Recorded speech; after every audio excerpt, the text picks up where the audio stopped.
ইয়া আইয়ুহার রাসূল কুলু মিনাত তাইয়্যিবাতি ওয়া'মালু সালিহান। ও পয়গম্বরগণ, হালাল খাও, নেক আমল করো। কি খাও, কি করো? হালাল খাও, নেক আমল করো। মাশাআল্লাহ, ইমাম সাহেব জোরে কর, মুক্তাদিরা আস্তে কর না।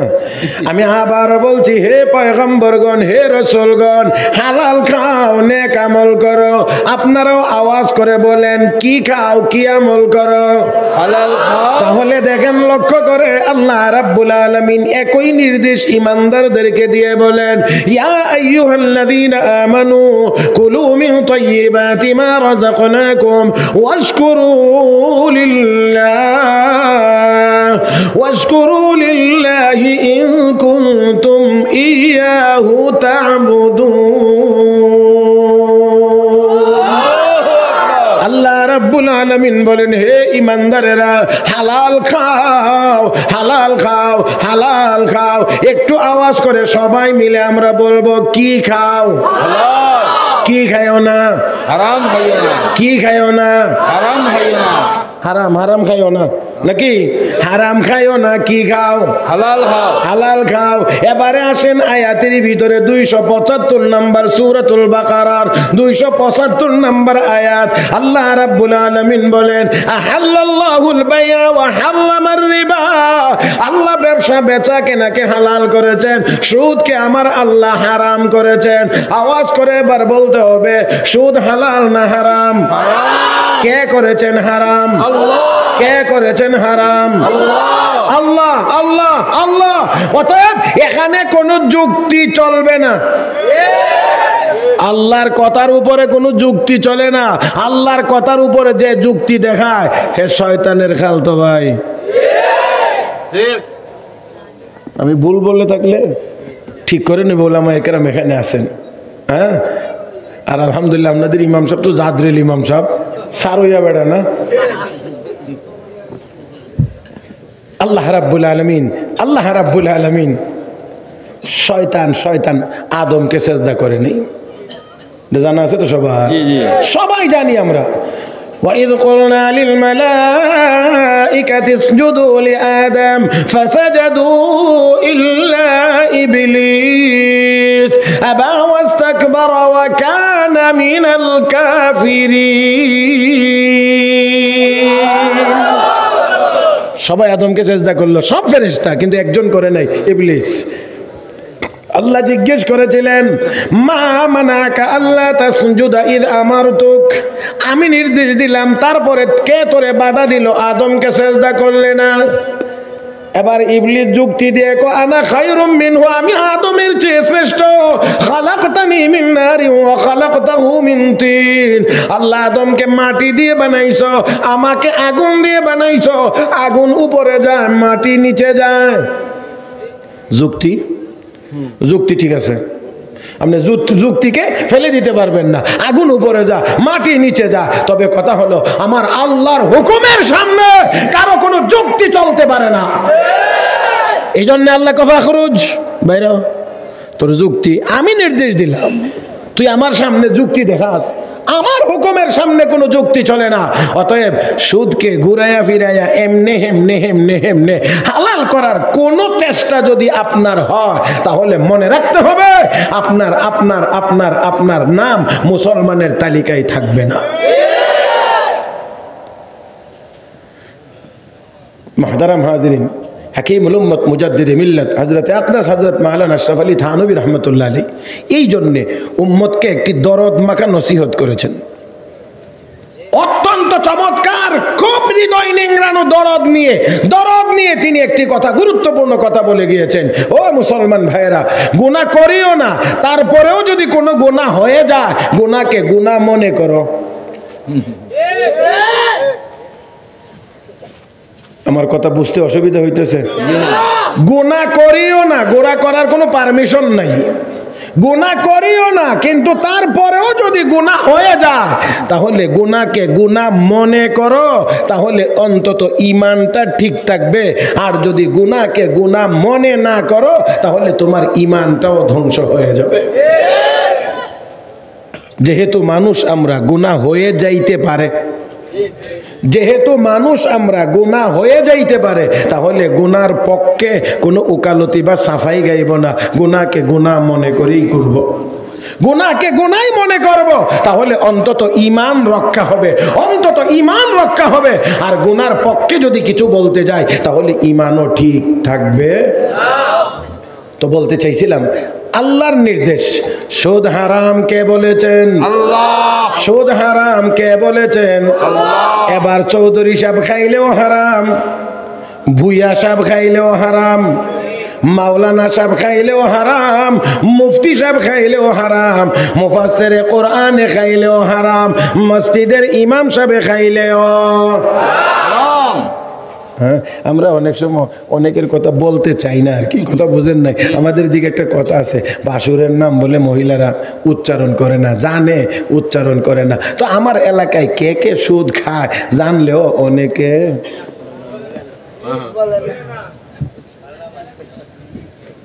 আল্লাহ, আপনারা মনে আমার উপর আজকাল খুব রাগ করবেন আর কি, কারণ বিষয় তিতা, আমি এটারে মিঠা বানাবো কেমনে? হ্যাঁ, বিষয় তিতা, এটারে মিঠা বানানোর কোনো সুযোগ নাই। তাই আসুন, আল্লাহ পয়গম্বরদেরকে নির্দেশ দিয়ে বলেন, হালাল খাও নেক আমল করো, হালাল খাও নেক আমল করো। আজকে আমরা হারামও খাই, মসজিদেও যাই, এই জন্য হয় কি, হয়তো ইবাদতের মজা আমরা পাই না। আমার দিক এই এই এই এই এনে কি, এনে দয়া করে এই জায়গাটা ছেড়ে দেন।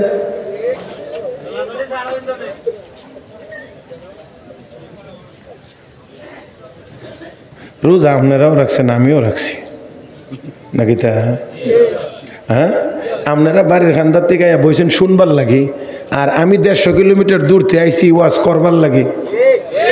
কষ্ট আমার একটু কম আপনার থেকে, যদি এটার প্রতি একটু সুনজর দিয়েন দয়া করে। হ্যাঁ, আমি খুব ভারাক্রান্ত হৃদয় নিয়ে আজকে মঞ্চে বসেছি। সুযোগ থাকলে আমি আজকে আপনাদের কাছ থেকে দোয়া চেয়ে আসলে মাওলানা আব্দুল সালাম সাহেবের জন্য দোয়া করে চলে যাইতাম, কিন্তু সেই সুযোগ নাই বিদায় আমি এই ভাঙ্গা মন নিয়েই আপনাদের খেদমতে কিছু কথা বলার চেষ্টা করতেছি। আল্লাহ যেন তৌফিক দান করেন, আমাদেরকে যেন আমলের তৌফিক দান করেন। ভাই, ওয়াজ লম্বা হইতে হবে, বেশি হইতে হবে, খুব সরালু হইতে হবে, খুব জোরালো হইতে হবে এমন না। আসেন, আগের বুজুর্গরা তো নর্মাল কথাবার্তা বলতেন, এরপরও মানুষের হেদায়েতের ব্যবস্থা হইতো। তো কথাগুলো খেয়াল করে আমরা একটু শুনি, দয়া করে একটু দয়া করে শুনি, তাহলে আমাদের উপকার হবে। একটা মাত্র কাজ, একটা আপনি একটু খেয়াল করে দেখেন, আমরা যদি হারাম ছেড়ে দিতে পারি, হারাম, একটা মাত্র কথা, হারাম খাইব না, হালাল খাবো, হালাল খাইব, হারাম খাইব না, তাহলে রাস্তায় আইফোন মোবাইল পড়ে থাকবে, কেউ ধরবে না। আর যদি আমার হালাল খাওয়ার চিন্তা না থাকে, যা পাইলাম তাই খাবো, তাহলে ঘরের ভিতরে বালিশের নিচেও মোবাইল নিরাপদ থাকবে না। এটার অ্যাকশন অনেক দূর পর্যন্ত। কিছুক্ষণের জন্য একটু চিন্তা করেন, আমরা সহজ ভাষায় বুঝি, সুদ হলো 1 লাখ টাকা দিলাম, 6 মাস পরে 1,30,000 টাকা নিলাম।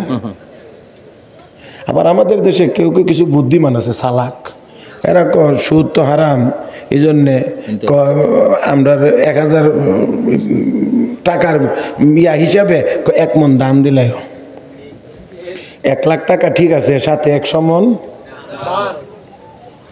বুঝছেন না আপনারা? জি, কোন আমরা সুদ খাই না তো, দান, কথা বুঝেন নাই? কি চালাক দেখেন। হ্যাঁ, মনে হয় যেন আল্লাহ তার চেয়ে একটু ব্যাককল, এইগুলি বুঝেন টুঝেন না। পদ্ধতি যত নামই, আর বর্তমান সময়ে যেটা চলে এটা হলো ইন্টারেস্ট, আর মহিলাদের জন্য হলো কিস্তি। হ্যাঁ, 10টা-12টা। জি জি জি,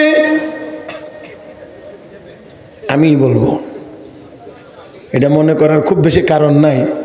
যে আমি তো আর অন্য কোনো দেশ থেকে আসি নাই, বাংলাদেশের ভিতরেই কেমনে কেমনে চলে, কোন কোন নামে চলে, কোন কোন পদ্ধতিতে চলে, হ্যাঁ মোটামুটি কিছু কি আর মনে করেন জানা নাই। হ্যাঁ হ্যাঁ হ্যাঁ, লেডিসদের জন্য আলাদা শব্দটা আবিষ্কার করছে কিস্তি। হ্যাঁ জি জি, যার কারণে গিয়ে ভাই সাহেব কিস্তি উঠাইতাম মহিলা দিয়া। জি মুহতারাম হাজিরিন, দারিদ্র বিমোচন এখানে আসল উদ্দেশ্য না। জানি না কি জানি, আমি জানি না আপনারা জানেন কিনা, বুঝি কিনা তাও আমি জানি না। তবে আমি একটা কথা বলতে চাই, মহিলাদেরকে ঘর থেকে বের করে সুদের কারবারে জড়ায়া দেওয়ার মধ্যে ইহুদি খ্রিস্টানদের এক ঢিলে দুই পাখি শিকার করা। এক নাম্বার মহিলাকে বেপরদা বানানো, দুই নাম্বার হলো হারামের সাথে সংযুক্ত করে নেক সন্তান উৎপাদনের পথ বন্ধ করে দেওয়া। কিন্তু আমরা কেউ কেউ কেউ কেউ কেউ এটাকে বলি যে কিস্তি না আনলে চলমু কেমনে। আমি আপনাদেরকে অন্য কোনো কথা বলবো না, আপনারা নিজেরা একটু চোখ ঘুরাইয়া দেখেন তো এই পর্যন্ত কিস্তি উঠায় কয়জন মহিলা স্বাবলম্বী হয়েছে। আপনারা আপনাদের এলাকায় একটু দেখেন। আমি তো সারা দেশে আলহামদুলিল্লাহ কম বেশি ঘুরি, খালি এই এই এই, কিন্তু খুঁজলে গিয়ে দেখা যায় কিচ্ছু নাই। বরঞ্চ একবার যেটারে কিস্তির মধ্যে ঢুকা, এই কিস্তির থেকে সহজে নামানো যায় না, কারণ হে আরো অভাবী হয়ে থাকে। আগে নিচে 50,000 দেয়া, সারে তো প্রতি সপ্তাহে নসিহত করে যা, এটা দিয়া লাও, আগামীবারে 1 লাখ দিব। জি জি, আল্লাহ হারাইলে আর বার হতে পারে না। হ্যাঁ, আগামীবারে এটা দাও, ঠিক মতো দিলে সামনের বারে 1 লাখ। মাশাআল্লাহ, বরকত হইছে। আগে 50,000 লোন নিছিল, এখন কত নিছে? 1 লাখ। 1 লাখ ঠিক মতো দাও, তাহলে সামনে 2 লাখের ব্যবস্থা হবে। মাশাআল্লাহ, চমৎকার উপহার। আমার ভাইয়েরা, মনে রাখতে হবে, দারিদ্র বানানো, দারিদ্রতা দূর করা, এটা দুনিয়ার কোনো মানুষের হাতে না, এটা আমার আল্লাহর হাতে। কার কার কার কার? ইন্নাল্লাহা ইয়াবসুতুর রিজকা লিমান ইয়াশাউ ওয়া ইয়াকদির। আল্লাহ রাব্বুল আলামিন বলেন, আমি যাকে ইচ্ছা করি রিজিক বাড়ায়া দেই, আবার যাকে ইচ্ছা করি কমায়া দেই। তাহলে বাড়ানো আর কমানো কার হাতে? এ মুসলমান, আমরা সেখানে যাই না, সেখানে চাইও না। ও মুসলমান, আল্লাহ রাব্বুল আলামিন আমাকে আপনাকে ডাকেন রাতের শেষ ভাগে, প্রত্যেক রাতের শেষ ভাগে আমাকে আপনাকে আমার আল্লাহ ডাকেন, আয় রে বান্দা আমার কাছে আয়, গুনাহ করেছ মাফ করে দেব, অসুস্থ আছো চা, আমি আল্লাহ তোকে সুস্থ বানায় দেব। এরে বাংলা, অভাব অনটনে আছো, তোর রিজিকের সমস্যা আমি আল্লাহ সমাধান করে দেব। আল্লাহ ডাকেন আমার কাছে, আমি সমাধান করে দেব। সেখানে যাই না, আর সারের দরজা ছাড়ি না। যাইতাম কার দরজায়, আর যাই কার দরজায়? আল্লাহ। গত বছরই আলোচনা এই বিষয়েই ছিল। আমার মাওলানা আব্দুল সালাম সাহেব বলছিলেন, গত বছর আপনার কথা শেষ হয় নাই, এবার অসমাপ্ত কথাটি সমাপ্ত করেন। কিন্তু কষ্টের বিষয় হলো উনি এখানে নাই। কোনটা বলবো আর আসলে কোনটা বাদ দেব বুঝি না। আমার এলেম, আমল, যোগ্যতা সব দিক থেকে আমার অভাব, যার কারণে আমি অনেক সময় কথা বলতে একটু হিমশিম খাই। চাইবার জন্য আল্লাহ ডাকেন, আমার কাছে আয়, দেই তো আমি। অফিস সামাই রিজকুকুম, রিজিকের সিদ্ধান্ত হয় আসমানে, রিজিকের সিদ্ধান্ত হয় আসমানে, বাস্তবায়ন হয় জমিনে। এখন আসমানওয়ালার কাছে চাই না, ওই সারের কাছে গিয়ে বইতেই হবে না, হয় নাই, হবেও না, হইতে পারেও না। কারণ এই দুনিয়াটা আমারও না, আপনারও না, আপনার আব্বারও না, আপনার দাদারও না। এই দুনিয়ার মালিক আমার আল্লাহ। ধান পাকছে, আগামীকাল থেকে, আগামী সপ্তাহ থেকে, আগামী 5 দিন পরে, আগামী 10 দিন পরে কৃষক কাছে নিয়ে মাঠে নামবে, শত শত মন ধান ঘরে তুলবে। আকস্মিক এই 2-3 দিনের ভিতরে পাহাড়ি ঢলে সব নাকি ফিরাইতে পারছি আমরা? পারি নাই, তাহলে বুঝতে হবে খেতে ফসল ফলানো না, আপনার ঘরের গোলায় আসলেও আপনার যদি কিসমতে না থাকে এই গোলার ধান আপনার নসিবে জুটবে না। শুধু এটা না, এটা অনেক দূরের কথা। প্লেট ভর্তি ভাত নিয়ে বসেছে, হাত ধুইছে, এখন শুধু লোকমা ধরবে, এর মধ্যেও অনেক মানুষকে উঠে যাইতে হয়। এটা আপনার আমার জীবনেও মনে হয় 2-1 বার ঘটে থাকতে পারে। ইফতারের পানি লইয়া খাওয়া সম্ভব হইছে না শেষ। ভাইরা, তাই আসুন, সবকিছুর মালিক কিন্তু আল্লাহ। সবকিছুর মালিক যেহেতু আল্লাহ, আমার আল্লাহকে সন্তুষ্ট করা যায় না, অসন্তুষ্ট করা যায় না। আমার আল্লাহ যেভাবে সন্তুষ্ট থাকবে আমাকে সেভাবেই চলতে হবে, সেই পথেই হাঁটতে হবে, সেই পথেই আমাকে কদম বাড়াইতে হবে। হে মুসলমান, থাকতে পারবো না যেহেতু এই দুনিয়ায়, মালিকের সামনে গিয়ে দাঁড়ায়া কড়াই গন্ডায় হিসাব দেওয়া লাগবে। সম্পদের হিসাব 2টা প্রশ্নের মাধ্যমে হবে। আল্লাহ রাব্বুল আলামিনের দরবারে 5টা প্রশ্ন হবে, এর মধ্যে সম্পদের প্রশ্ন 2টা, মিন আইনা ইকতাসাবা ওয়া ফিমা আনফাকা। আমদানি কোন পথে, জবাব দাও। রফতানি কোন পথে, জবাব দাও। সুদখোরেরা একটু সতর্ক হওয়া দরকার। খেয়াল করেন, আমার নবী মেরাজে গিয়েছিলেন, একটু আওয়াজ হইলে যদি এই দিকে চান, আমি কোন দিকে চামো?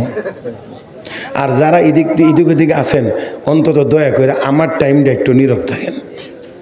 আমি এদিক থেকে খুব সেন্সিটিভ। আমি বয়ানের ভিতরে আধা কাপ চাও খাই না, আল্লাহর ফজল করমে 12-14 বছরের ভিতরে খাইছিও না। এতটা আমি খেয়াল করি যাতে করে শ্রোতাদের মনোযোগটা আমার দিক থেকে অন্যদিকে না যায়। আসুন, বলছিলাম যেহেতু আল্লাহর সামনে দাঁড়ায় হিসাব দিতে হবে, নাকি ওইখান থেকে বাঁচা যাবে? একটু আওয়াজ করে বললেন। ঘুষ টুস দিয়ে ওই আদালতে না গিয়ে পারা যাবে? কারণ সুদের সাথে তো ঘুষও চলে, আপনাদের এদিকে নাও চলতে পারে। হ্যাঁ, চলে। বাহ, যারা টাকা দিয়ে টাকা নেয় এরা যদি মাগনা হয় সুযোগ ছাড়বে? হ্যাঁ, যেই লোক সুদ খাইতে পারে সে তো ঘুষ খাইবে আরো খুশি মনে। আল্লাহর আদালত থেকে বাঁচা যাবে না। প্রশ্ন 2টা, কোন পথে আমদানি করেছিলাম? মিন আইনা ইকতাসাবা। জবাব দাও, কোন পথে আমদানি করেছিলা, উপার্জন করেছিলা? জবাব দাও। ফিমা আনফাকা, সম্পদ কোন পথে খরচ করেছিলা? জবাব দাও। ও মুসলমান, আমার আল্লাহর আদালতে জবাব না দিয়ে আমার নবী বলেন, লা ইয়াজালু কদামা ইবনি আদম ইয়াউমাল কিয়ামা। কিয়ামতের দিন একটা কদমও কেউ সামনে আগাইতে পারবে না। ওই দিন কারো ক্ষমতা চলবে না, একমাত্র ক্ষমতা কার? আমার আল্লাহ হুঙ্কার দিয়ে বলবেন, লিমানিল মুলকুল ইয়াউম, আজকের দিনের রাজত্ব কার? ওই দিন আর কেউ জবাব দেবে না, সাহস করবে না। দুনিয়াতে অনেক কথা বলা যায়। ইমাম সাহেব সুদের বিরুদ্ধে ওয়াজ করলে কেউ গিয়ে চার দোকানে বসে গুনগুন করে, খায়া যেমন তেল হয়ে গেছে। হ্যাঁ, মাশাআল্লাহ, আপনাদের লাগবে মনে কিছু আছে, বোঝা যায়। ইমাম সাহেব যদি কয় লাউ খাওয়া সুন্নত, মিষ্টি খাওয়া সুন্নত, এটা খাওয়া সুন্নত, ওইটা খাওয়া সুন্নত, মিয়া সাহেব সাংঘাতিক বাবা, তো মিয়া সাহেবই পাইছি এবার। হ্যাঁ, যেই মাত্র খালি কয় সুদ হারাম, এমনি একটা আরেকটার বলছা, কারণ হেতেও এক কামলা। আল্লাহ, এই ওয়াজের পরে আমার আর কেউ দাওয়াত দিত না। হ্যাঁ, না, আর কই বলে এই মেসাবরে আর 15-20 বছরের ভিতরে দাওয়াত দিও না। হ্যাঁ, না দিলেও কোনো অসুবিধা নেই, তবে বিষয় যখন দিচ্ছেন কোরআনে যেহেতু আছে আমাকে বলতেই হবে। আর একটু আওয়াজ করে বলেন। সুদ, আমি আবারও বলছি, আমাদের ঈমানটা ঠিক রাখতে হবে। সুদ হারাম করেছেন কে? আল্লাহ বলছেন, আহাল্লাল্লাহুল বাই'a, ব্যবসা হালাল, সুদ হারাম। আমি বলছিলাম যে সুদ হইল 1 লাখ দিলেন, 1,30,000 নিলেন। আচ্ছা, একটু কিছুক্ষণের জন্য চিন্তা করেন, এই কাজ যদি আমরা সবাই শুরু করে দিই, কারণ সুদ করে দেখবেন সারা বছরই জুতা পাওয়া দিয়ে ঘুরে, লুঙ্গি মাটির নিচে তো যায়, কারণ ট্যাঙ্কিটা তো কথা ট্যাঙ্কি বুঝেন না? জি জি কি কি এটা এটা এটা এটা জাহান্নামী ফেটের আংশিক নমুনা। আরে আমার কথা না, রাগ করেন না, নবী মেরাজে গিয়েছিলেন। قال رسول الله صلى الله عليه وسلم رأيت ليلة أسري بي رجالا بطونهم كالبيوت فيها الحيات ترى من خارج بطونهم فقلت من هؤلاء يا جبريل فقال هؤلاء أكلة الربا أو كما قال عليه الصلاة والسلام الله নবী বলেন উম্মত মেরাজের রাত্রিতে আমাকে এমন একদল মানুষের নিকট দিয়ে নেওয়ানো হয়েছে, অতিক্রম করানো হয়েছে, যেই সকল মানুষের এক একজনের এক একটা পেট এক একটা ঘরের সমান। একটু আওয়াজ করে নাউজুবিল্লাহ বলেন। সামান্য একটু পেট বড় হইলেই চলা কত কষ্ট হয়। পেট যদি এক একটা ঘরের সমান হয়, দেখতে কেমন লাগবে? কথা বড় হয়ে যায়। জানি না আমার টাইমের ভিতরে কতটুকু বলতে পারবো, আল্লাহ ভালো জানেন। কোরআন শরীফে আছে ইউরাফুল মুজরিমুনা বিসিমাহুম, পাপিষ্ঠদেরকে তাদের আলামত দেখেই চেনা যাবে হাসরের দিন। তাই এই কামলা, তাই হে কামলা, তাই এই কামলা।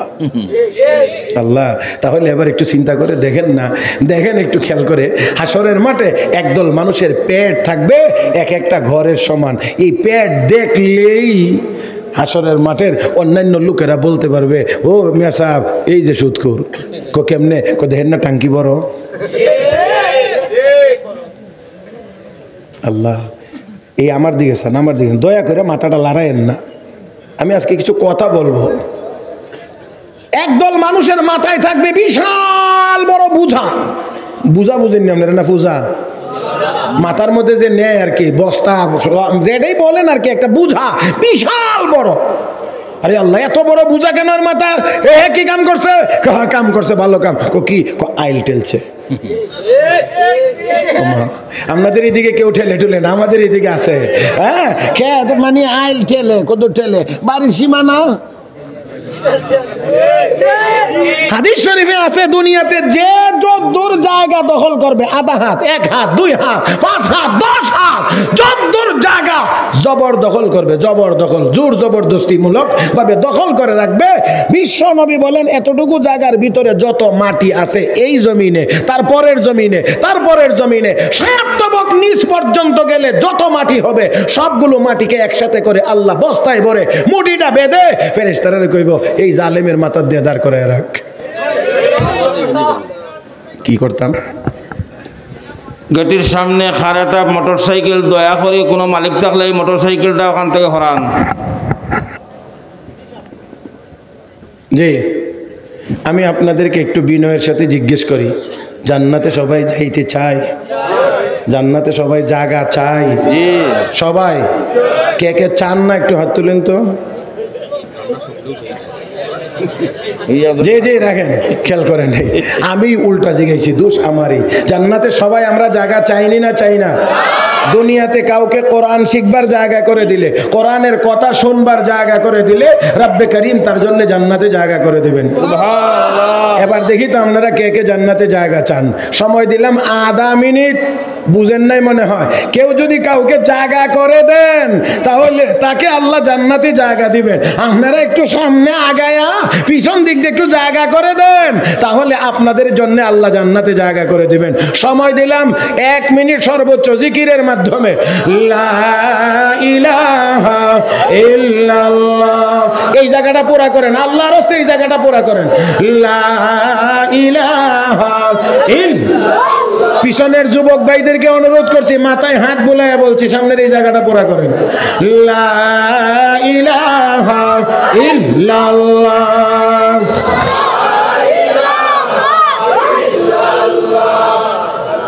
এই জায়গাটা দেখি আল্লাহর কোন কোন বান্দা জান্নাতে জায়গা চায়। আমি যুবকদেরকে জান্নাতে দেখতে চাই, জান্নাতি হিসেবে যুবকদেরকে দেখতে চাই। এই জায়গাটা পুরা হওয়া লাগবে।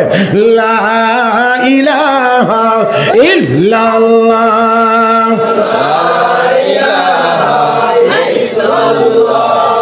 লা ইলাহা ইল্লাল্লাহ, লা ইলাহা ইল্লাল্লাহ।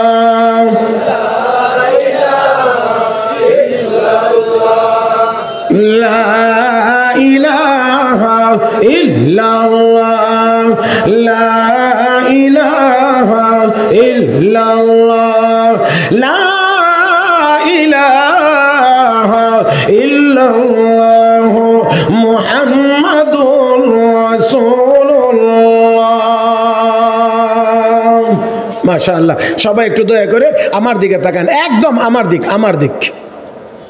আল্লাহ নবী বলেন এক একজনের পেট এক একটা ঘরের সমান। ফিহাল হায়াত, পেটগুলো খালি না, পেটের ভিতরে সাপে ভরা। নাউজুবিল্লাহ কোন, আরো জোরে নাউজুবিল্লাহ কোন। এ মুসলমান, আল্লাহ নবী রাহমাতুল লিল আলামিন বলেন, জিবরাইলকে বলেন, জিবরাইল মান হাউলা, এই লোকগুলো কারা, এই লোকগুলো কারা? আল্লাহর নবীর প্রশ্নের জবাবে জিবরাইল কোন হাউলা আকালাতুর রিবা, ওগো নবী এরা হলো আপনার উম্মতের সুদখোরের দলেরা। তাহলে হাসরের দিন পেট যখন ঘরের সমান দেখা যাবে, তখনই হাসরবাসীরা বুঝতে পারবে উনি কোন কোন কোন কোন কামলা। বলেন কি খুর বলেন না, কি খুর? সুদখোরের পেট ছোট না বড়? ঘরের সমান হবে। আল্লাহ, আলহামদুলিল্লাহ সুম্মা আলহামদুলিল্লাহ।